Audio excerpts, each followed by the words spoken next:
Hello again, my name's John. I'm a retired cook from the northeast of England in the UK, and welcome to my latest bread recipe.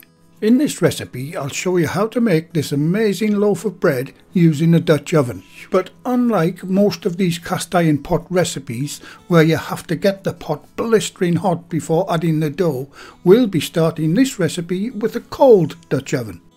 You can view the ingredients list and full written method for this recipe on the recipe page on the channel's website. Whatever device you're watching this video on, you'll find all the relevant links in the description box under the video. Simply click on the little word more and all will be revealed. Okay, let's get on with today's recipe. As always, I'll start the recipe by testing that my yeast is alive and healthy. To the warm water, add the sugar. Next to go in is the softened butter. And finally, you can add your yeast. You can use instant or active dried yeast for this recipe. If you want to use fresh yeast, you'll need 20 grams. Okay, give that a thorough mix with your mini whisk. Now set it aside until it activates. If you don't see any life after 10 minutes, your yeast must be dead and it needs replacing. Okay, I'm doing this recipe for those people without a machine in mind, so I'll be hand kneading the dough for this one. But if you are lucky enough to have a good stand mixer, by all means use that. But like I say, I'm going to give my wonky arthritic hand a bit of a workout today. So, as you saw, my yeast has activated and I've added it to the bowl first. Now you can add the flour to the bowl.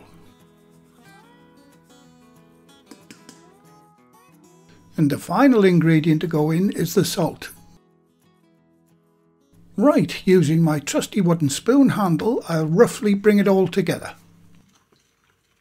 And a quick mention to the channel's Patreon, PayPal and Super Thanks supporters. I'll be giving you all a shout out a little later in the video. At this stage I'll switch to my bowl scraper. Incidentally, all of this equipment is available in the website store if you're interested.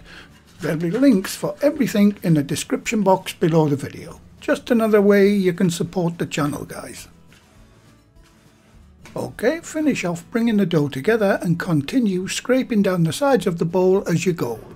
Now turn it out onto your worktop and make sure you scrape off any flour that's still stuck to the bowl.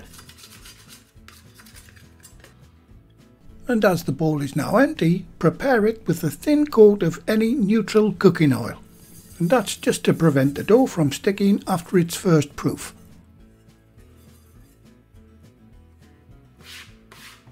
Bring all the loose bits of flour together with your bench scraper.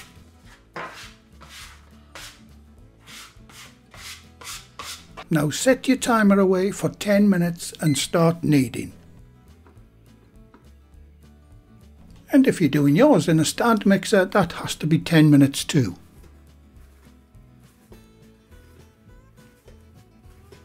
If you are hand kneading, try to follow this technique. Push forward with the heel of your hands, and as you pull the dough backwards, pull over the top with one hand and flip it 90 degrees with the other as shown.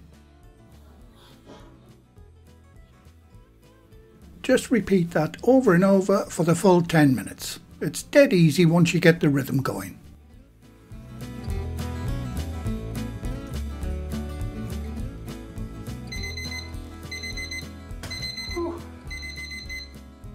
And that's mine done. And I've got a funny feeling I'll be in a bit of pain tomorrow. But if you've learned something, it's all been for a very good cause. The last thing to do with it is to tighten up the skin of the dough by dragging it towards you as shown. Now get the dough into the bowl and give both top and bottom a swirl to get an even coat of oil on it. Cover the bowl, and as you know, I like to use a shower cap for this. And it just so happens that we have a new line of these shower caps in the store if you're interested. There'll be links to the store in the description box below the video.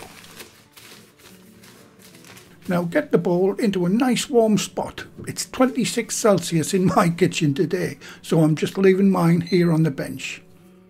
Now set your timer for 1 hour.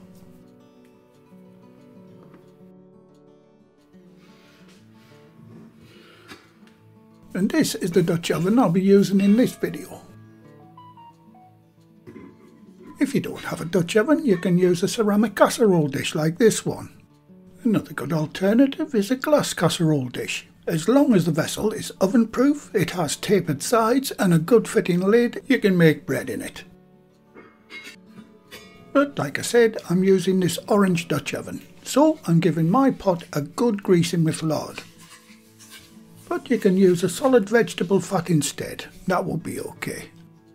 If you're intending to grease your pot with butter, mix in a little cooking oil with the butter and refrigerate it for at least half an hour before greasing the pot.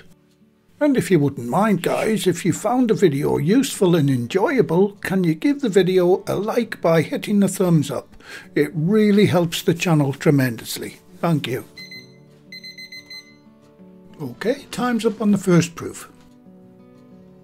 And as you can see, it's risen quite nicely. So now you knock it right back to the start. This always seems wrong somehow, but those hard-working yeast organisms have to prove themselves worthy just one more time. And that second proof is what gives the bread a much better flavour and texture. Get it out onto the bench and bring it all together. Now form it into a ball. Drag it same as you did the last time.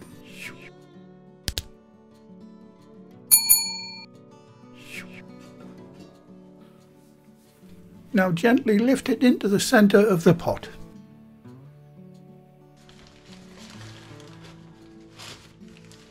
Cover it again and let it proof for 45 minutes this time.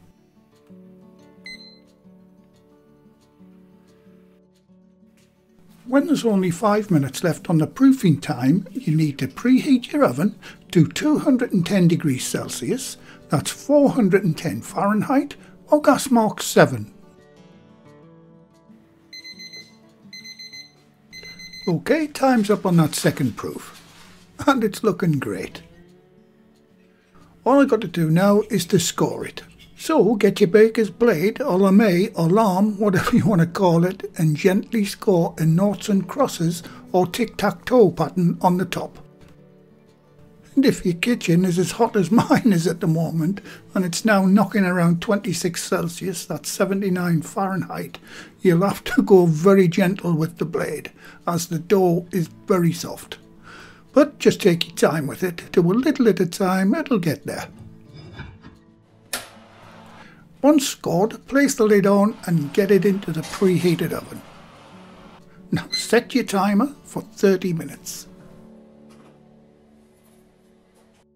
And while that's baking, I hope you don't mind if I give my 4 recipe books a quick shout out. The books have lots of our favourite recipes from our work kitchens in them, and also book 4 in this series is totally dedicated to bread recipes. The skeleton style oven gloves, now supporting our company name, are also available too. Just check out the links in the description box below the video for all of the equipment used in this video. Okay, when there's only 5 minutes left on the baking time, quickly but very carefully remove the lid of the Dutch oven. This will allow the top of the loaf to get some colour and to crisp up. Quickly close the oven door and continue with the baking time. Right, time's up on this wonderful loaf of bread. And it's looking and smelling amazing. These oven gloves make this job so much easier and safer. That pot is seriously hot, so be careful. Carefully tip the loaf out and get it onto the wire rack. And there you go, you've got a Dutch oven shaped loaf. Tapping the bottom of the loaf and it sounding hollow is quite a good indicator of it being done. Okay, I'll let it cool on the wire rack for a few minutes, and when I come back we'll have a look on the inside. Right, it's been cooling for 15 minutes, so let's cut a slice off. The crust is nice and crispy. The crumb is soft and light, making it ideal for sandwiches. Okay, a good helping of my homemade butter, and straight in for a taste. Yes, that is one gorgeous slice of bread. Nice and crisp on the outside and soft and light in the centre. Beautiful. And oh yes, that's got to be a big thumbs up for another great and easy bread recipe you can have a go at.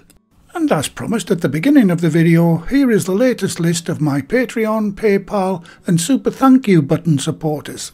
And they are Karen We Care Group, Jack and Amber, Campbell Stewart, Pamela, Mary Fanning, Kim Battersea Hill, Jens K3250, Daryl Elder 1352, RBSB Blackburn 6819, Stirred 3449 and Dennis Deach 9791. Thanks very much guys, I really do appreciate all that you do in supporting the channel. Well, thank you again for watching. Please like, share, comment and subscribe by hitting the circle above.